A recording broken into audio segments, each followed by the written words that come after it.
This is Lewis Hart for Boxing Social in association with Empire Fight Store and William Hill. Delighted today to be joined with Ben Shalom. We've had a couple of weeks off. How have you sort of enjoyed it, man? I'm sure it's not really like any other people's days off.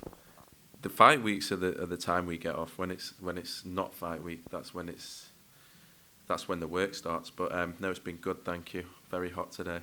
Absolutely. Down here as well. My God. It's a little bit cooler down here.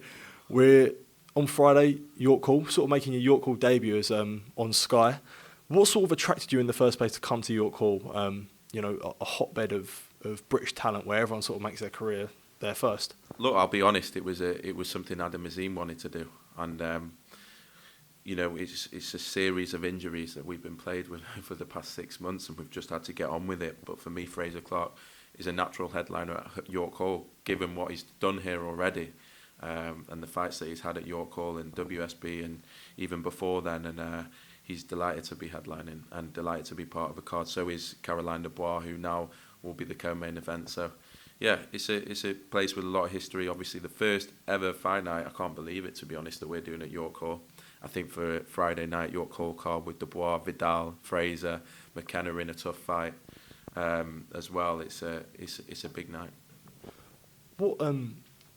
How important is it to have a card where it's sort of the talent runs deep and the card runs deep, where we've seen before where big fights have fallen off, like we saw with Eubank Jr. versus Smith, fallen off, but it's fine. We've got a chief support that can fit in straight away and the whole card doesn't get scrapped, because when you lose a main event, it's not just the main event fighters losing, it's always the undercard when the card gets scrapped. So how good is it to sort of have a card that runs deep in a way for multiple examples as we've seen in Manchester as well?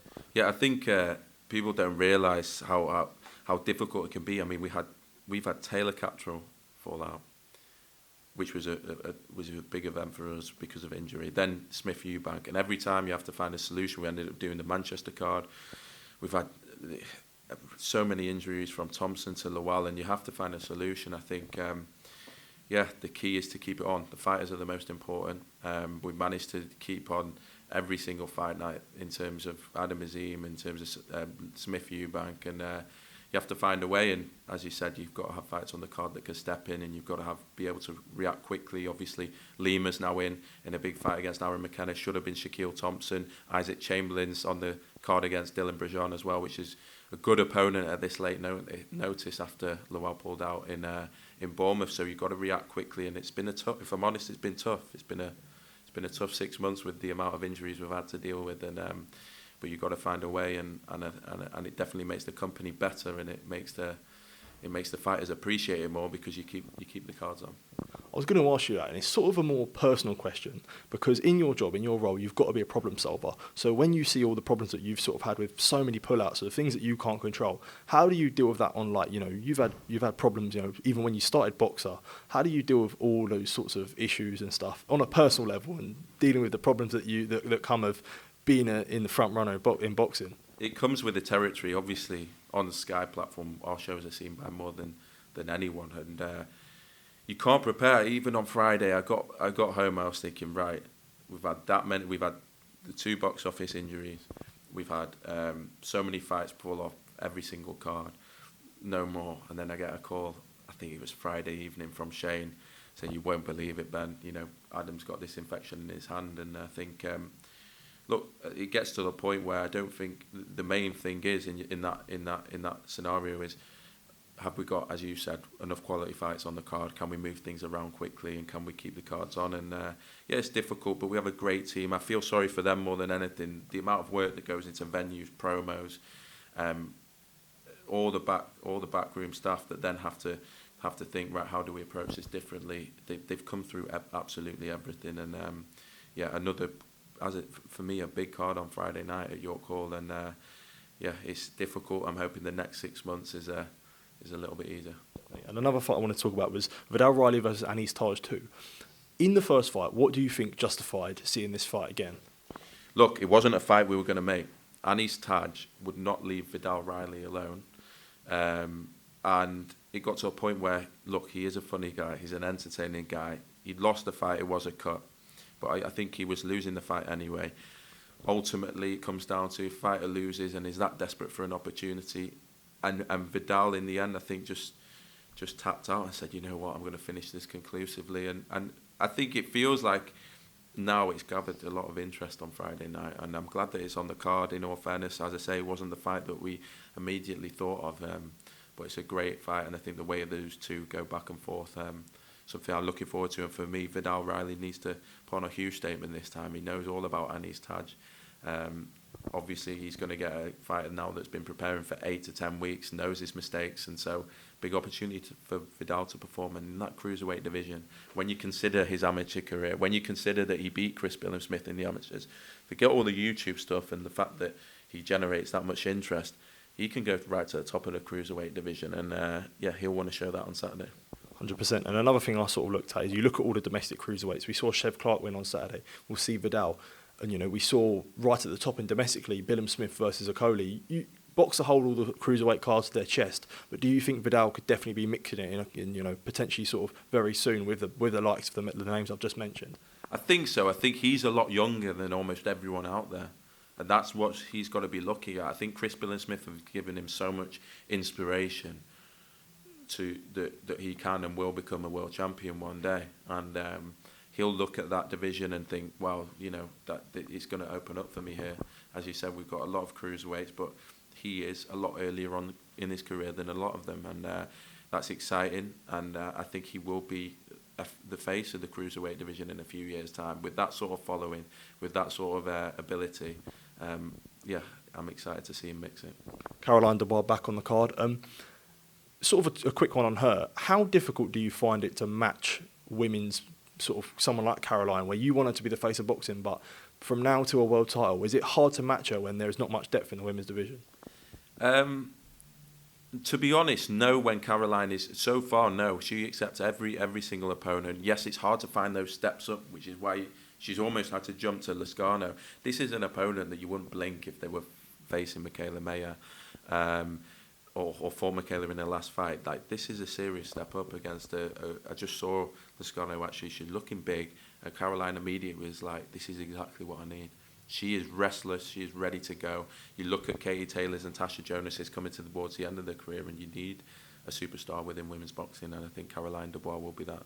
100%. We've got Frazer Clarke headlining the card, back out after sort of the whole sort of debacle with the purse bids. I'm not going to go into that, but one thing I did want to say about that was I sort of asked the same question to Frazer, and when you see stuff online, and I don't know how much you pay attention to it, but when you see stuff online, and Frazer will see stuff online, everyone's an expert on what opinion they want to give. You know, Frazer should do this, Ben should do this, Frazer should do this with Ben. When you see all that stuff, how important is it that you just stick to your relationship between the two, and you stick, you know, to what I know, to what I know and what Frazer knows? How important is it that you keep that bond and you don't listen to all the outside noise? Yeah, I think if you managed people's careers via Twitter opinions, it'd be a car crash. But look, we want to make the biggest fights, but for Frazer Clarke, I'm looking to see how his stamina holds up on Saturday night against a quality opponent. Maruisz Wach, even in the last few years, has fought White, Bacoli, Hughie Fury in the lockdown. That's a guy in his 28th professional fight over 10 rounds. In someone in their 7th fight, to get that experience with a guy like that is invaluable. And I think, yes, people will have liked to catch him early or yes, catch him now. I don't think they'll be as keen on the fight now, without a doubt, but we have to do the best for Frazer Clarke, and we stand behind that, and you have to make difficult decisions, and it's not easy, but we feel it was 100% the right one for Frazer, and he gets a huge fight on Friday night to see where he's up to. Is it a 10-rounder? Because on BoxRec it was saying an 8-rounder. I don't really know what's going on there. Yeah, it is a 10-rounder. Perfect, absolutely. Another thing I wanted to ask you about, so stuff came out yesterday of Natasha Jonas potentially vacating her IBF title at 154, becoming the number one contender at 147. Is there much in that? Is there sort of anything that we could see potentially her fighting at 147? Yes, I think, look, she went up to super welterweight because she couldn't get the world titles, or we couldn't at the time, and it's not a natural weight. She wants to become a 2-weight world champion. She wants to fight at her natural weight, and that's where she's probably at her best. So, yeah, I expect July 1st, perhaps, her to be fighting for the world title welterweight, and so hopefully announce that Monday, Tuesday. But that's what she's always wanted, and she had to go and do some hard yards up at super welterweight. She might have to again, but this is an opportunity to become a 2-weight world champion, which is pretty special. Another thing I wanted to ask about, is there much of an update on Liam Smith versus Chris Eubank Jr. too? What's sort of the deal there with still waiting for an announcement on the postponed date? Yeah, look, we had to get an extra scan with Liam, and it's been difficult, frustrating for him, frustrating for Chris. Seeing Calla on Thursday, and hopefully we can decide on a date for the rematch. And seems to be going okay with Liam, but we've had to get right to the bottom. It is an old injury that he's always had, and we've just been trying to manage it, and we want to make sure the date that we give, and out of respect as well to Chris Eubank Jr., will be a date that Liam is 100% fit for. So contractually, is there any worries that have been mounting pressure from other sort of sources who might want Eubank for another fight, potentially a Ben fight? Is there any contractually that rules it out? Look, we can't keep Chris Eubank Jr. waiting forever, and we wouldn't want to, and we wouldn't do that to a fighter. I still think it's the next fight. I actually don't think the options there are too feasible in the short term, and I believe Eubank Jr. wants to address his loss. I think that's why he activated the rematch clause. I think that's why we are where we are, and I do expect that fight to happen next. But yeah, of course, it needs to happen soon. Another sort of last one from me. In the WBA light heavyweight rankings, we've got Joshua Buatsi at number 1 and Dan Aziz at number 2, who are obviously two fighters that you've got. Newly ranked yesterday was Anthony Yarde at number 3. Could we potentially be seeing a fight either of the two? Is there sort of much in that where, you know, we could see Yarde over at Sky potentially to fight maybe a winner if Buatsi and Aziz end up fighting each other? Yeah, I think so. I think it's almost a little like the cruiserweight division now, where we have the domestic guys all getting to their prime. I would like to see Anthony Yarde in that mix, of course, and a huge star. And the Buatsi Yarde fight has been talked about for years and years. But Buatsi's worked hard for his number 1 positions, number 1 in the BO, the BA, number 2 in the IBF, I think. Mauricio said he wouldn't mind seeing him in a final eliminator in the BC. So he's ready to go for his world title. I think by nature of Dan Aziz being number 2, we'll see what happens there. We'll have announcements in the next week or so, but we could get to a point where we have a huge domestic scene at that light heavyweights, and Anthony Yarde included, and yeah, hopefully it can all happen this year. Ben, thank you for your time. I appreciate catching up with you. Always good, and I'm sure we'll have a good time in a sweaty York Hall on Friday, mate. So thank you for that. Cheers.